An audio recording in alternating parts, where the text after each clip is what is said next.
What motivates me is to help others. Sounds like a pretty simple statement, but it's the drive behind me coming to school every day.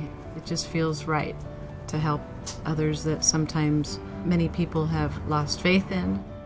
What drew me to special education was having a brother who didn't have teachers who understood his style of behavior. And when he finally did find a teacher who understood him, it changed his life. And so that made me realize the importance of really treating each child or person as an individual. By the time kids come to our school, they've often been to several schools, and so we often refer to ourselves as the last stop shop. It's a tough population to work with because it can become emotionally draining, but we have a team that is 100% committed to helping one another. Good morning, everybody. It's Fridays. So let's talk about the schedule today. We touch base constantly. We have a morning meeting every morning. We have a meeting for Anthony. That's because his mom couldn't make it to the IEP, and so I called her and I'm going to review it with her. So that's just you and her. We don't need anybody else for that. Okay. The staff here at Cenpatico is a very cohesive unit, constantly communicating, working together. It's the only way it can happen. We really want to work with the staff to build their skills and work with the students to be successful and improve their lives overall. The goal that Lori and I have always had is to have a true team effort. We really don't focus on our titles, we focus on the students and what needs to be done during the day. I want to thank everyone in this entire school for helping me this week. So in the morning, we're checking with the staff, how they're doing, if they need us to help them prepare for anything for the students. The ones that I usually do with the kids are here under assessments. And then when the students come in, we're doing the same thing. We're checking in with each student. As a staff, we like to look at each kid as an individual, and from the time they walk off the bus and through our doors, we really try to focus in and customize our approach. We all greet the students, look at their behaviors. Some might come out of the school bus with a face that would appear to be sad or stressed out or angry. We're watching to see if they're okay from the very beginning. What's up?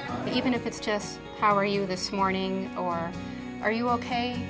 The kids appreciate that because they may not get that in a typical school environment. If I saw a student arrive at school and I checked in with them because they didn't seem like they were themselves, I will definitely go in during the school day to touch base to see how they're doing. So can I talk to you from the other side? And so I'll pull the kid aside and just try to figure out what's going on and what I can do or what we can do as a team to support them. Based on our conversation last week, what do you think are the expectations of you in the classroom with your teachers? Remember our conversation? Yeah. And what were you going to do? To be behavior better, behavior, slip it up. Okay. I'm not mad at you. You're not in trouble. But what's the goal? To do better. And have you stepped it up? I'm trying my best to.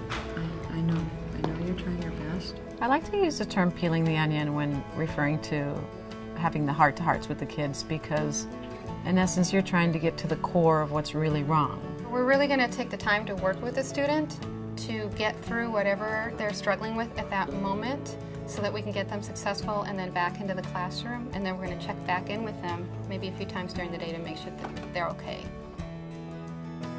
I was bullied in the past, so being around a great number of people, it just gave me anxiety attacks. So I just could not handle mainstream schools as well. Things have changed for me since I've come here. People actually care about you, and they take the time out of their schedule to actually listen. At the end of the day, what these students need is a smaller environment with greater one-on-one supports, and that's what we provide. All right, gentlemen, we have a graduate of the Cenpatico program in here.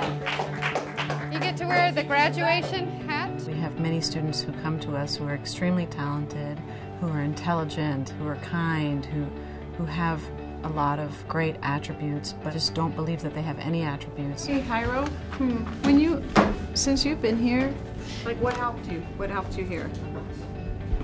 To I don't know. It's good. It is reminding me because sometimes I'll forget what I have to do. The goals. So we should keep reminding kids? Yeah. So one of my favorite things about my work is the fact that I'm able to help students who don't believe in themselves find things to believe about themselves. Congratulations, Ira. It feels really good to help reinstill that.